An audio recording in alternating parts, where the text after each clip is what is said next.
आप सबको नमस्कार। स्वागत करती हूँ आप सबका अपने चैनल साहित्य सागर में। आज सुनते हैं धनपत राय श्रीवास्तव, जिन्हें हम कथा सम्राट मुंशी प्रेमचंद जी के भी नाम से जानते हैं, उनकी ही एक कहानी स्वामिनी। शिवदास ने भंडारे की कुंजी अपनी बहू राम प्यारी के सामने फेंक कर अपनी बूढ़ी आंखों में आंसू भरकर कहा, बहू, आज से गिरस्ती की देखभाल तुम्हारे ऊपर है। मेरा सुख भगवान से देखा नहीं गया, नहीं तो क्या जवान बेटे को यूं ही छीन लेता। उसके काम करने वाला भी तो कोई चाहिए। एक हल तोड़ दूं तो गुजारा ना होगा। मेरे ही कुकर्म से भगवान का यह कोप आया है और मैं ही अपने माथे पर उसे लूँगा। बिरजू का हल अब मैं ही संभालूँगा। अब घर की देख रेख करने वाला, उठाने धरने वाला तुम्हारे सिवा दूसरा कौन है। रो मत बेटा, भगवान की जो इच्छा थी वह हुआ, और जो इच्छा होगी वह होगा। हमारा तुम्हारा क्या बस है। मेरे जीते जी तुम्हें कोई टेढ़ी आंख से भी ना देख सकेगा। तुम किसी बात का सोच मत करना। बिरजू गया तो क्या हुआ, अभी मैं तो बैठा ही हुआ हूँ। राम प्यारी और राम दुलारी दो सगी बहनें थीं। दोनों का विवाह मथुरा और बिरजू दो सगे भाइयों से हुआ। दोनों बहनें नैहर की तरह ससुराल में भी प्रेम और आनंद से रहने लगीं। शिवदास को पेंशन मिली। दिन भर द्वार पर गपशप करते भरा पूरा परिवार देखकर प्रसन्न होते और अधिकतर धर्म चर्चा में लगे रहते थे। लेकिन दैवगति से बड़ा लड़का बिरजू बीमार पड़ा और आज उसे मरे हुए 15 दिन बीत गए। आज क्रियाकर्म से फुर्सत मिली और शिवदास ने सच्चे कर्मवीर की भांति फिर जीवन संग्राम के लिए कमर कस ली। मन में उसे चाहे जितना ही दुख हो, उसे किसी ने रोते नहीं देखा। आज अपनी बहू को देखकर एक क्षण के लिए उसकी आंखें सजल हो गईं, लेकिन उसने मन को संभाला और रुद्ध कंठ से उसे दिलासा देने लगा। कदाचित उसने सोचा था कि घर की स्वामिनी बनकर विधवा के आंसू पुछ जाएंगे। कम से कम उसे इतना कठिन परिश्रम ना करना पड़ेगा। इसीलिए उसने भंडारे की कुंजी बहू के सामने फेंक दी। वैधव्य की व्यथा को स्वामित्व के गर्व से दबा देना चाहता था। राम प्यारी ने पुलकित कंठ से कहा, यह कैसे हो सकता है दादा कि तुम मेहनत मजदूरी करो और मैं मालकिन बनकर बैठूं। काम धंधे में लगी रहूंगी तो मन बदला रहेगा। बैठे बैठे तो रोने के सिवा कुछ ना होगा। शिवदास ने समझाया, बेटा, दैवगति में तो किसी का बस नहीं। रोने धोने से हलकाने के सिवा क्या हाथ आएगा। घर में भी तो 20 काम हैं। कोई साधु संत आ जाएं, कोई पाहुना ही आ पहुँचे तो उनके सेवा सत्कार के लिए किसी को तो घर पर रहना ही होगा। बहू ने बहुत से हीले किए पर शिवदास ने एक ना सुनी। शिवदास की बाहर चले जाने पर राम प्यारी ने कुंजी उठाई तो उसे मन में अपूर्व गौरव और उत्तरदायित्व का अनुभव हुआ। जरा देर के लिए पति वियोग का दुख उसे भूल गया। उसकी छोटी बहन और देवर दोनों काम करने गए थे। शिवदास बाहर था। घर बिल्कुल खाली था। इस वक्त वह निश्चिंत होकर भंडारे को खोल सकती है। उसमें क्या क्या सामान है, क्या क्या विभूति है, यह देखने के लिए उसका मन लालायित हो उठा। इस घर में वह कभी ना आई थी। जब कभी किसी को कुछ देना या किसी से कुछ लेना होता था, तभी शिवदास आकर इस कोठरी को खोला करता था। फिर उसे बंद कर वह ताली अपनी कमर में रख लेता था। राम प्यारी कभी कभी द्वार की दरारों से भीतर झांकती थी, पर अंधेरे में कुछ ना दिखाई देता। सारे घर के लिए वह कोठरी तिलिस्म या रहस्य था, जिसके विषय में भांति भांति की कल्पनाएं होती रहती थीं। आज राम प्यारी को वह रहस्य खोलकर देखने का अवसर मिल गया। उसने बाहर का द्वार बंद किया कि कोई उसे भंडार खोलते ना देखे, नहीं तो सोचेगा कि बिना जरूरत क्यों खोला। तब आकर कांपते हुए हाथों से ताला खोला। उसकी छाती धड़क रही थी कि कोई द्वार न खटखटाने लगे। अंदर पांव रखा तो उसे कुछ उसी प्रकार का, लेकिन उससे कहीं तीव्र आनंद हुआ जो उसे अपने गहने कपड़े की पिटारी खोलने में होता था। मटकों में गुड़, शक्कर, गेहूं, जौ आदि चीज़ें रखी हुई थीं। एक किनारे बड़े बड़े बर्तन धरे थे जो शादी ब्याह के अवसर पर निकाले जाते थे या मांगे दिए जाते थे। एक आले पर मालगुजारी की रसीदें और लेन देन के पुर्जे बंधे थे। कोठरी में एक विभूति सी छाई थी, मानो लक्ष्मी अज्ञात रूप से विराज रही हो। उस विभूति की छाया में राम प्यारी आधे घंटे तक बैठी अपनी आत्मा को तृप्त करती रही। प्रतिक्षण उसके हृदय पर ममत्व का नशा सा छाया जा रहा था। जब वह उस कोठरी से निकली तो उसके मन के संस्कार बदल गए थे। मानो किसी ने उस पर मंत्र डाल दिया हो। उसी समय द्वार पर किसी ने आवाज़ दी। उसने तुरंत भंडारे का द्वार बंद किया और जाकर सदर दरवाज़ा खोल दिया। देखा तो पड़ोसिन झुनिया खड़ी है और 1 रुपया उधार मांग रही है। राम प्यारी ने रुखाई से कहा, अभी तो 1 पैसा भी नहीं है घर में जीजी, क्रियाक्रम में सब खर्च हो गया। झुनिया चकरा गई। चौधरी के घर में इस समय 1 रुपया भी नहीं है। यह विश्वास की बात ना थी। जिसके यहाँ सैकड़ों का लेन देन है वह सब कुछ क्रियाकर्म में नहीं खर्च कर सकता। अगर शिवदास ने बहाना किया होता तो आश्चर्य नहीं था, पर प्यारी तो अपने सरल स्वभाव के लिए गांव में मशहूर थी। अक्सर शिवदास की आंखें बचाकर पड़ोसियों को इच्छित वस्तुएं दे दिया करती थी। अभी कल ही तो उसने जानकी को सेर भर दूध दिया, यहाँ तक कि अपने गहने तक मांगे पर दे देती थी। कृपण शिवदास के घर में ऐसी सखरज बहू का आना गांव वाले अपने सौभाग्य की बात समझते थे।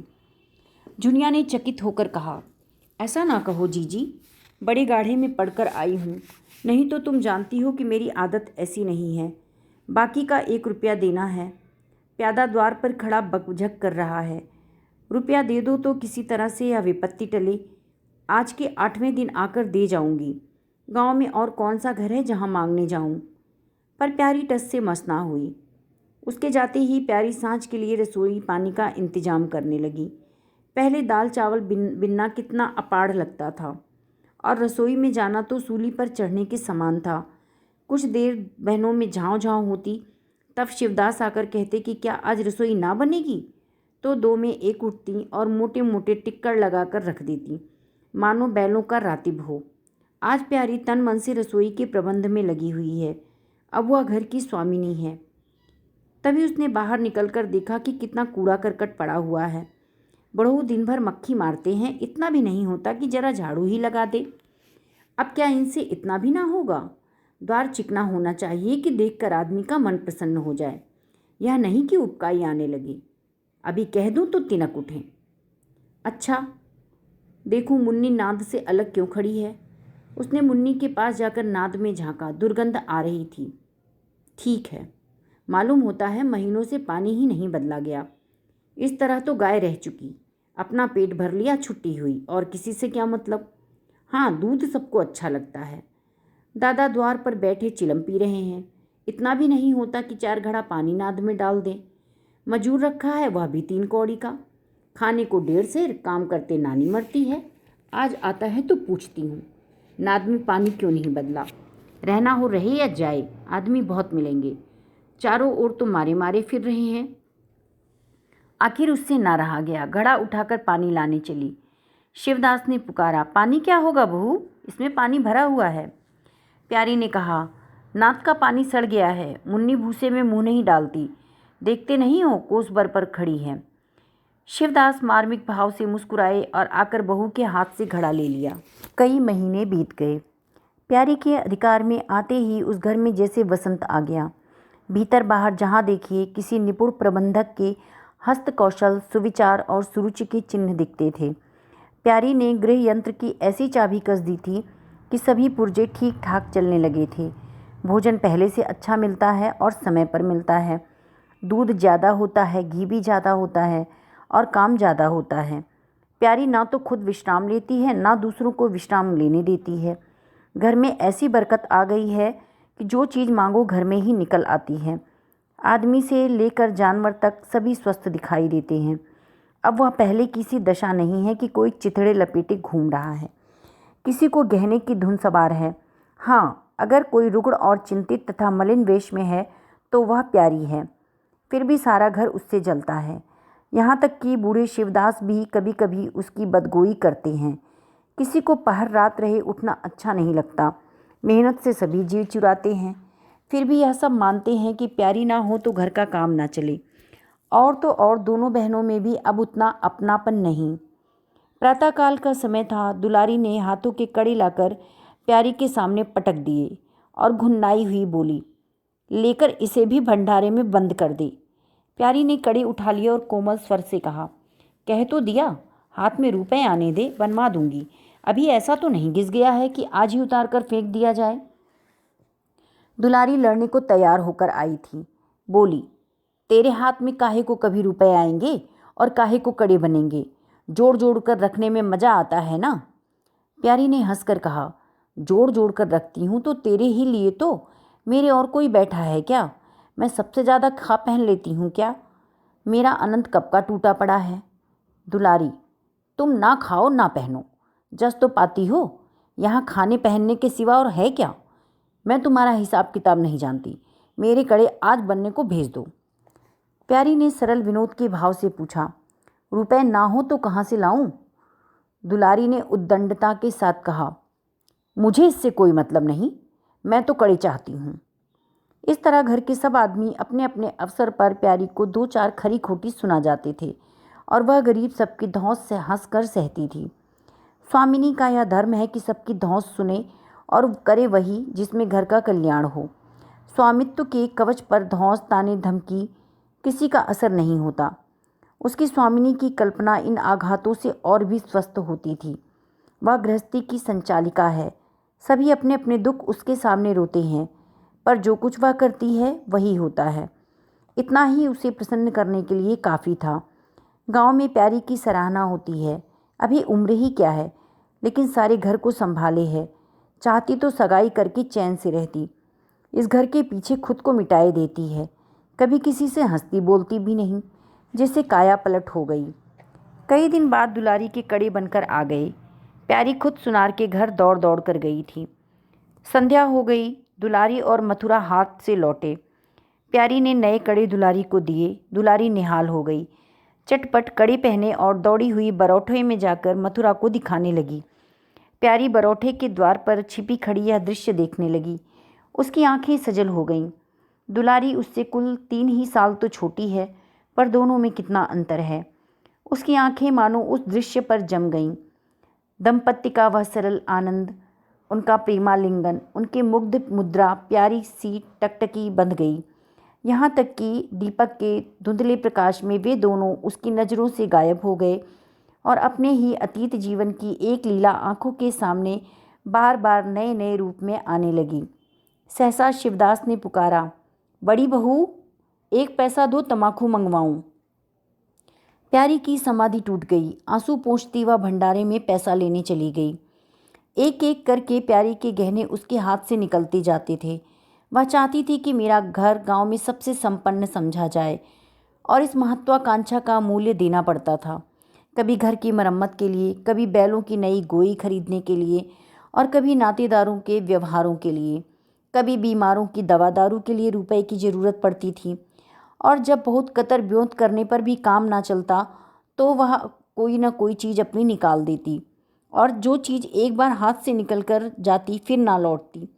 वह चाहती तो इनमें से कितने ही खर्चों को टाल सकती थी, पर जहाँ इज्जत की बात आ पड़ती थी वह दिल खोल कर खर्च करती।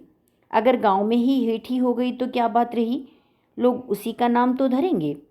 दुलारी के पास भी गहने थे, 2-1 चीज़ें मथुरा के पास भी थीं, लेकिन प्यारी उनकी चीज़ें ना छूती। उनके खाने पहनने के दिन हैं, वे इस जंजाल में क्यों फंसें। दुलारी को लड़का हुआ तो प्यारी ने धूम से जन्मोत्सव मनाने का प्रस्ताव किया।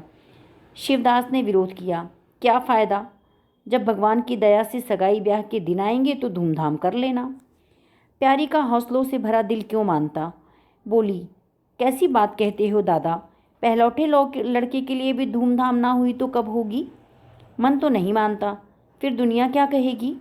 नाम बड़े दर्शन थोड़े। मैं तुमसे कुछ नहीं मांगती, अपना सारा सरंजाम कर लूँगी। गहनों के माथे जाएगी और क्या। शिवदास ने चिंतित होकर कहा, इस तरह तो एक धागा भी ना बचेगा। कितना समझाया बेटा, भाई भौजाई किसी के नहीं होते। अपने पास 2 चीज़ें रहेंगी तो सब मुंह जोहेंगे, नहीं तो कोई सीधे मुंह बात भी ना करेगा। प्यारी ने ऐसा मुंह बनाया मानो वह ऐसी बातें बहुत सुन चुकी है, और बोली, जो अपने हैं वे भी ना पूछे तो भी अपने ही रहते हैं। मेरा धर्म मेरे साथ है, उनका धर्म उनके साथ है। मर जाऊंगी तो क्या छाती पर लाद कर लेकर जाऊंगी। धूमधाम से जन्मोत्सव मनाया गया। बरही के दिन सारी बिरादरी का भोज हुआ। लोग खा पीकर चले गए। प्यारी दिन भर की थकी मांदी आंगन में एक टाट का टुकड़ा बिछाकर कमर सीधी करने लगी। आंखें झपक गईं। मथुरा उसी वक्त घर में आया। नवजात पुत्र को देखने के लिए उसका चित्त व्याकुल हो उठा। दुलारी सौर गृह से निकल चुकी थी। गर्भावस्था में उसकी देह क्षीण हो गई थी, मुंह भी उतर गया था, पर आज स्वस्थता की लालिमा मुख पर छाई हुई थी। सौर के संयम और पौष्टिक भोजन ने देह को चिकना कर दिया था। मथुरा उसे आंगन में देखते ही समीप आ गया और एक बार प्यारी की ओर ताककर उसके निद्रा मग्न होने का निश्चय करके उसने शिशु को गोद में ले लिया और उसका मुंह चूमने लगा। आहट पाकर प्यारी की आंखें खुल गईं, पर उसने नींद का बहाना किया और अधखुली आंखों से यह आनंद क्रीड़ा देखने लगी। माता पिता दोनों बारी बारी से बालक को चूमते, गले लगाते और उसके मुख को निहारते थे। कितना स्वर्गीय आनंद था। प्यारी की तृषित लालसा एक क्षण के लिए स्वामिनी को भूल गई। जैसे लगाम से मुख बद्ध, बोझ से लदा हुआ, हाँकने वाले के चाबुक से पीड़ित, दौड़ते दौड़ते बेदम तुरंग हिनहिनाने की आवाज़ सुनकर कनौतियाँ खड़ी कर लेता है और परिस्थिति को भूलकर एक दबी हुई हिनहिनाहट से उसका जवाब देता है, कुछ वही दशा प्यारी की हुई। उसका मातृत्व जो पिंजरे में बंद मूक निश्चेष्ट पड़ा था, समीप से आने वाली मातृत्व की चहकार सुनकर जैसे जाग उठा और चिंताओं के उस पिंजरे से निकलने के लिए पंख फड़फड़ाने लगा। मथुरा ने कहा, यह मेरा लड़का है। दुलारी ने बालक को गोद में चिपटाकर कहा, हाँ क्यों नहीं, तुम्ही ने तो 9 महीने पेट में रखा है। सांसत तो मेरी हुई, बाप कहलाने के लिए तुम कूद पड़े। मथुरा, मेरा लड़का ना होता तो मेरी सूरत का क्यों होता? चेहरा मोहरा रंग रूप सब मेरा ही तो है। दुलारी, इससे क्या होता है? बीज बनिए के घर से आता है, खेत किसान का होता है, उपज बनिए की नहीं होती, किसान की होती है। मथुरा, बातों में तो तुमसे कोई ना जीतेगा। मेरा लड़का बड़ा हो जाएगा तो मैं द्वार पर बैठकर मज़े से हुक्का पीऊँगा। दुलारी, मेरा लड़का पढ़े लिखेगा, कोई बड़ा हुद्दा पाएगा, तुम्हारी तरह दिन भर बैल के पीछे ना चलेगा। मालकिन से कहना है कि कल एक पालना बनवा दे। मथुरा, अब बहुत सवेरे ना उठा करना और छाती फाड़कर काम भी ना करना। दुलारी, या महारानी जीने देंगी? मथुरा, मुझे तो बेचारी पर दया आती है, उसके कौन बैठा हुआ है, हम ही लोगों के लिए तो मरती है। भैया होते तो अब तक 2-3 बच्चों की माँ हो गई होती। प्यारी के कंठ में आंसुओं का ऐसा वेग उठा कि उसे रोकने में सारी देह कांप उठी। अपना वंचित जीवन उसे मरुस्थल सा लगा, जिसकी सूखी रेत पर वह हरा भरा बाग लगाने की निष्फल चेष्टा कर रही थी। कुछ दिनों के बाद शिवदास भी मर गया। उधर दुलारी के 2 बच्चे और हुए। वह भी अधिकतर बच्चों के लालन पालन में व्यस्त रहने लगी। खेती का काम मजदूरों पर आ पड़ा। मथुरा मजदूर तो अच्छा था, संचालक अच्छा ना था। उसे स्वतंत्र रूप से काम लेने का कभी अवसर भी ना मिला था। खुद पहले भाई की निगरानी में काम करता रहा, बाद को बाप की निगरानी में काम करने लगा। खेती का तार भी ना जानता था। वही मजदूर उसके यहाँ टिकते थे जो मेहनत नहीं खुशामद करने में कुशल होते थे। इसीलिए प्यारी को अब दिन में 2-4 चक्कर हार के भी लगाने पड़ते। कहने को वह अब भी मालकिन थी, पर वास्तव में घर भर की सेविका थी। मजूर भी उससे त्योरियां बदलते और जमींदार का प्यादा भी उसी पर धौंस जमाता। भोजन में भी किफ़ायत करनी पड़ती थी। लड़कों को तो जितनी बार मांगे कुछ न कुछ चाहिए। दुलारी तो लड़कौरी थी, उसे भरपूर भोजन चाहिए। मथुरा घर का सरदार था, उसके इस अधिकार को कौन छीन सकता था। मजूर भला क्यों रियायत करने लगे। सारी कसर प्यारी पर निकलती थी। वही एक फालतू थी, अगर आधा पेट खाए तो किसी को हानि नहीं हो सकती थी। 30 वर्ष की अवस्था में उसके बाल पक गए, कमर झुक गई, आँखों की ज्योति कम हो गई, मगर वह प्रसन्न थी। स्वामित्व का गौरव इन सारे जख्मों पर मरहम का काम करता था। एक दिन मथुरा ने कहा, भाभी, अब तो कहीं परदेश जाने का जी होता है। यहाँ तो कमाई में बरकत नहीं, किसी तरह बस पेट की रोटी चल जाती है। वह भी रोध होकर, कई आदमी पूरब से आए हैं, वे कहते हैं कि वहाँ 2-3 रुपए रोज की मजूरी हो जाती है। अगर 4-5 साल भी रह गया तो माला माल हो जाऊंगा। अब आगे लड़के वाले हुए हैं, उनके लिए कुछ तो करना ही चाहिए। दुलारी ने समर्थन किया, हाथ में 4 पैसे होंगे तो लड़कों को पढ़ाए लिखाएंगे, हमारी तो कट गई, लड़कों को तो आदमी बनाना है। प्यारी यह प्रस्ताव सुनकर अवाक रह गई। उनका मुंह ताकने लगी। इसके पहले इस तरह की बातचीत कभी नहीं हुई थी। यह धुन कैसे सवार हो गई, उसे संदेह हुआ। शायद मेरे कारण यह भावना हुई है। बोली, मैं तो जाने को ना कहूँगी, आगे जैसी इच्छा हो। लड़कों को पढ़ाने लिखाने के लिए यहाँ भी तो मदरसा है। फिर क्या नित्य यहीं बने रहेंगे दिन? 2-3 साल भी खेती बन गई तो सब कुछ हो जाएगा। मथुरा, इतने दिन तो खेती करते हो गए, जब अब तक ना बनी तो अब क्या बन जाएगी? इसी तरह एक दिन चल देंगे और मन की मन में रह जाएगी। फिर अब पौरुष भी तो थक रहा है, या खेती कौन संभालेगा? लड़कों को तो मैं चक्की में जोत कर उनकी ज़िंदगी नहीं खराब करना चाहता। प्यारी ने आंखों में आंसू लाकर कहा, भैया, जब तक घर पर आधी मिले सारी के लिए नहीं दौड़ना चाहिए। अगर मेरी ओर से कोई बात हो तो अपना घर बार अपने हाथ में करो, मुझे एक टुकड़ा दे देना, पड़ी रहूँगी। मथुरा आर्द्रकंठ से बोला, भाभी, यह तुम क्या कहती हो? तुम्हारे ही संभाले तो यह घर चला है अब तक, नहीं तो रसातल में चला गया होता। इस गिरस्ती के पीछे तो तुमने खुद को मिट्टी में मिला दिया, अपनी देह घुला डाली। मैं अंधा नहीं हूँ, सब कुछ समझता हूँ। हम लोगों को जाने दो, भगवान ने चाहा तो घर फिर संभल जाएगा। तुम्हारे लिए हम बराबर खर्च बरच भेजते रहेंगे। प्यारी ने कहा, ठीक है, ऐसा ही है तो चले जाओ। बाल बच्चों को कहाँ कहाँ बांधे फिरोगे? दुलारी बोली, यह कैसे हो सकता है बहन? यहाँ देहात में लड़के क्या पढ़े लिखेंगे? बच्चों के बिना इनका जी भी तो नहीं लगेगा। दौड़ दौड़ कर घर आएंगे और सारी कमाई रेलगाड़ी खा जाएगी। परदेश में अकेले जितना खर्चा होगा उतने में तो सारा घर आराम से रहेगा। प्यारी बोली, तो फिर मैं ही यहाँ रहकर क्या करूँगी? मुझे भी लेते चलो। दुलारी उसे साथ ले जाने को तैयार नहीं थी। कुछ दिन जीवन का आनंद उठाना चाहती थी। अगर परदेश में भी यही बंधन रहा तो जाने से फ़ायदा ही क्या? बोली, बहन, तुम चलती तो क्या बात थी, लेकिन फिर यहाँ का कारोबार तो चौपट हो जाएगा। तुम तो कुछ ना कुछ देखभाल करती ही रहोगी। प्रस्थान की तिथि के एक दिन पहले ही राम प्यारी ने रात भर जाग कर हलवा और पूड़ी पकाई। जब से इस घर में आई थी, कभी एक दिन के लिए अकेले रहने का अवसर नहीं आया। दोनों बहनें सदा साथ रहीं। आज उस भयंकर अवसर को सामने आते देखकर प्यारी का दिल बैठा जाता था। वह देखती थी कि मथुरा प्रसन्न है, बाल वृंद यात्रा के आनंद में खाना पीना तक भूले हैं, तो उसके जी में आता कि वह भी इसी भांति निर्द्वंद रहे, मोह और ममता को पैरों से कुचल दे।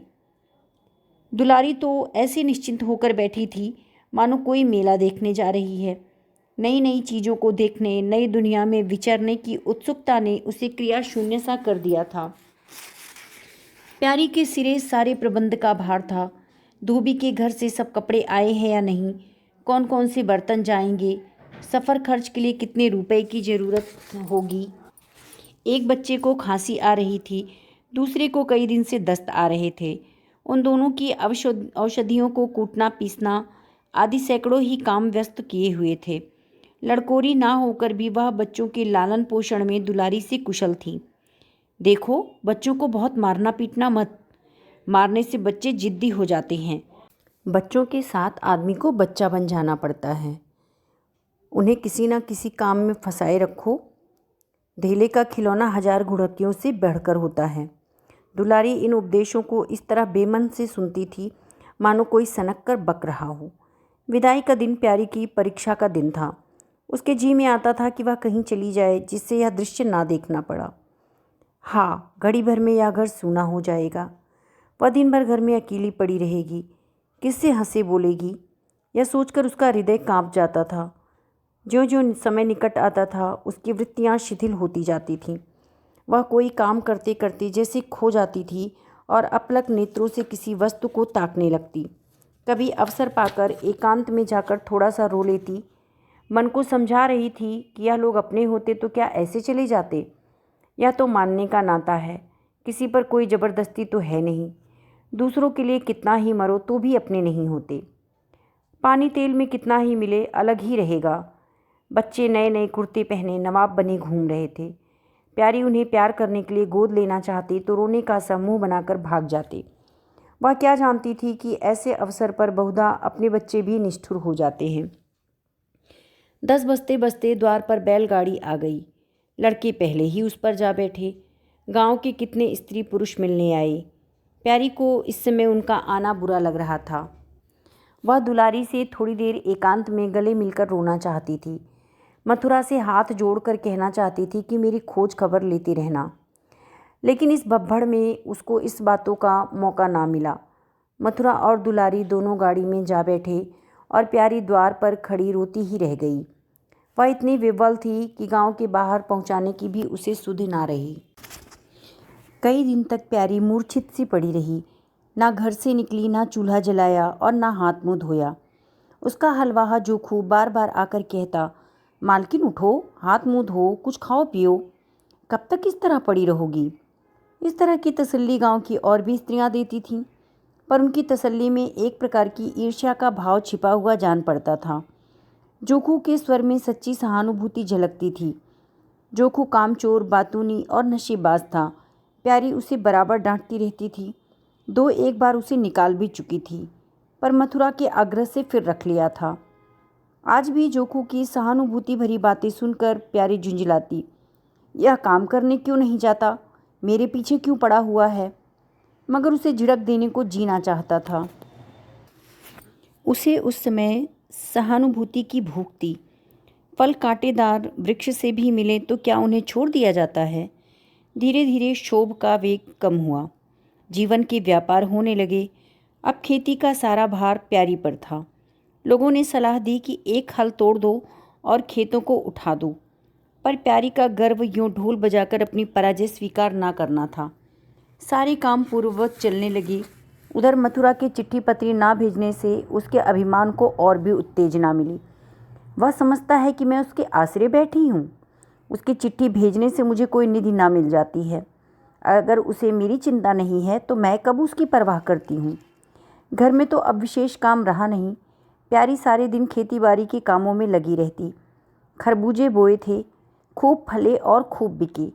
पहले सारा दूध घर में खर्च होता था, अब बिकने लगा। प्यारी की मनोवृत्तियों में भी एक विचित्र परिवर्तन आ गया। वह अब साफ कपड़े पहनती, मांग चोटी की ओर से भी इतनी उदासीन ना थी। आभूषणों में भी रुचि हुई।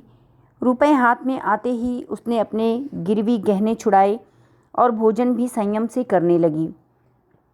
सागर पहले खेतों को सींचकर खुद खाली हो जाता था। अब निकास की नालियां बंद हो गई थीं तो पानी जमा होने लगा और हल्की हल्की लहरें भी थीं। एक दिन जोखू हाट से लौटा तो अंधेरा हो गया था। प्यारी ने पूछा, अब तक वहाँ क्या करता रहा? जोखू ने कहा, 4 क्यारियाँ बच रही थी, मैंने सोचा 10 मोट और खींच दूँ, कल का झंझट कौन रखे। जोखू अब कुछ दिनों से काम में मन लगाने लगा था। जब तक मालिक उसके सिर पर सवार रहते थे वह हीले बहाने करता था। अब सब कुछ उसके हाथ में था। प्यारी सारे दिन हार में थोड़ी ही रह सकती थी, इसलिए अब उसमें जिम्मेदारी आ गई थी। प्यारी ने लोटे का पानी रखते हुए कहा, अच्छा, हाथ मुंह धो डालो, आदमी जान रखकर काम रखता है। हाय हाय करने से कुछ नहीं होता। खेत आज ना होते कल होते, क्या जल्दी थी। जोखू ने समझा प्यारी बिगड़ रही है।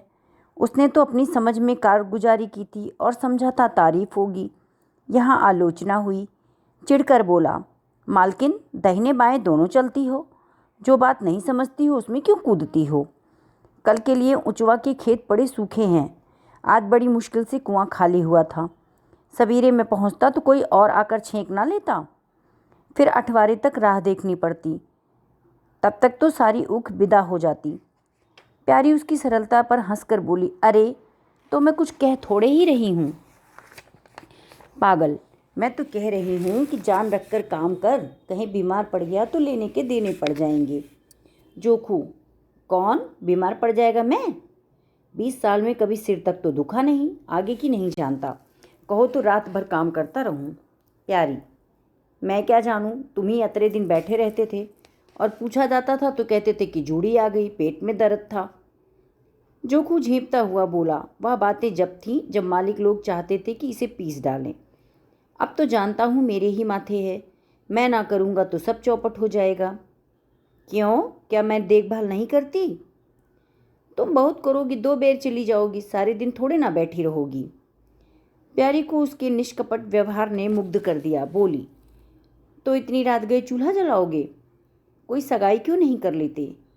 जोखू ने मुंह धोते हुए कहा, तुम भी खूब कहती हो मालकिन, अपने पेट भर तो होता नहीं, सगाई कर लूँ। 1.25 सेर खाता हूँ, 1 जून ही खाता हूँ, लेकिन पूरा 1.25 सेर। 2 जून के लिए 2 सेर चाहिए। प्यारी, अच्छा आज मेरी रसोई में खाओ, देखूं कितना खाते हो।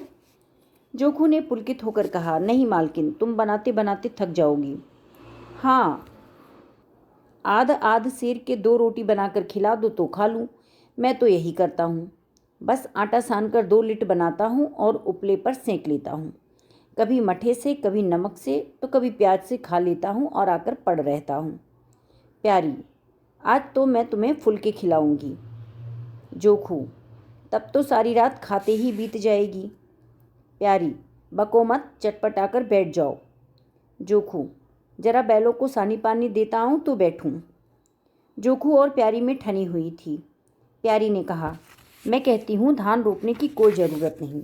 झड़ी लग जाए तो खेत डूब जाए और बरखा बंद हो जाए तो सूख जाए।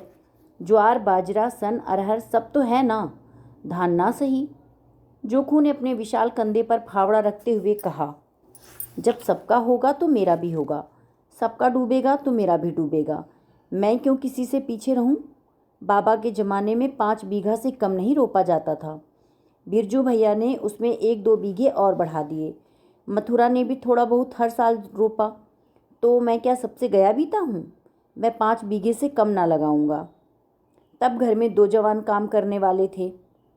मैं अकेला उन दोनों के बराबर खाता हूँ, तो दोनों के बराबर काम क्यों ना करूँगा? चल झूठा कहीं का, कहते थे 2 सेर खाता हूँ, 4 सेर खाता हूँ, आधा सेर में रह गए। एक दिन तौलो तब मालूम हो। ठीक है, तुम्हारी बला से मैं हल्का नहीं हूँगा, यह देह किस काम आएगी। प्यारी ने उसके कंधे पर से फावड़ा ले लिया और बोली, तुम पहर रात से पहर रात तक ताल में रहोगे, अकेले मेरा जी उबेगा। जोखू को उबने का कोई अनुभव ना था। कोई काम ना हो तो आदमी पड़कर सो रहे, जी क्यों उबे। बोला, जी उबे तो सो रहना, मैं घर रहूँगा तब तो जी उबेगा। मैं खाली बैठता हूँ तो बार बार खाने की सूझती है। बातों में देर हो रही है और बादल घिरे आते हैं। प्यारी ने कहा, अच्छा ठीक है, कल से जाना, आज बैठो। ठीक है, बैठ गया, कहो क्या कहती हो। कहना क्या है, मैं तुमसे पूछती हूँ, अपनी सगाई क्यों नहीं कर लेते? अकेले मरती हूँ तब 1 से 2 हो जाऊंगी। जोखू शर्माता हुआ बोला, तुमने फिर वही बेबात की छेड़ दी मालकिन, किससे सगाई कर लूँ यहाँ? ऐसी मेहरिया लेकर क्या करूँगा जो गहनों के लिए मेरी जान खाती रहे। प्यारी, यह तो तुमने बड़ी कड़ी शर्त लगाई, ऐसी औरत कहाँ मिलेगी जो गहने भी ना चाहे। जोखू, मैं यह थोड़े ही कहता हूँ कि वह गहने ही ना चाहे, हाँ पर मेरी जान ना खाए। और तुमने तो कभी गहनों के लिए हट ना किया, बल्कि अपने सारे गहने दूसरों के ऊपर लगा दिए। प्यारी की कपोलों पर हल्का सा रंग आ गया। बोली, अच्छा और क्या चाहते हो? मैं कहने लगूंगा तो बिगड़ जाओगी। प्यारी की आंखों में लज्जा की एक रेखा नजर आई। बोली, बिगड़ने की बात कहोगे तो जरूर बिगड़ूंगी। जोखू, तब तो मैं ना कहूँगा। प्यारी ने उसे पीछे की ओर ठेलते हुए कहा, कहोगे कैसे नहीं, मैं कहला के छोड़ूंगी। जोखू, मैं चाहता हूँ कि वह तुम्हारी तरह हो, ऐसी गंभीर हो, ऐसी ही बातचीत में चतुर हो, ऐसी ही अच्छा पकाती हो, इतनी ही किफ़ायती हो और इतनी ही हंसमुख हो। बस ऐसी औरत मिलेगी तो करूँगा, नहीं तो ऐसे ही पड़ा रहूँगा। प्यारी का मुंह लज्जा से आरक्त हो गया। उसने पीछे हट कर कहा, तुम बड़े नटखट हो, हंसी हंसी में सब कुछ कह गए। कहानी यहीं पर समाप्त होती है। आप सबको यह कहानी कैसी लगी अवश्य बताइएगा। अच्छी लगे तो चैनल को लाइक और सब्सक्राइब भी अवश्य कीजिएगा। धन्यवाद।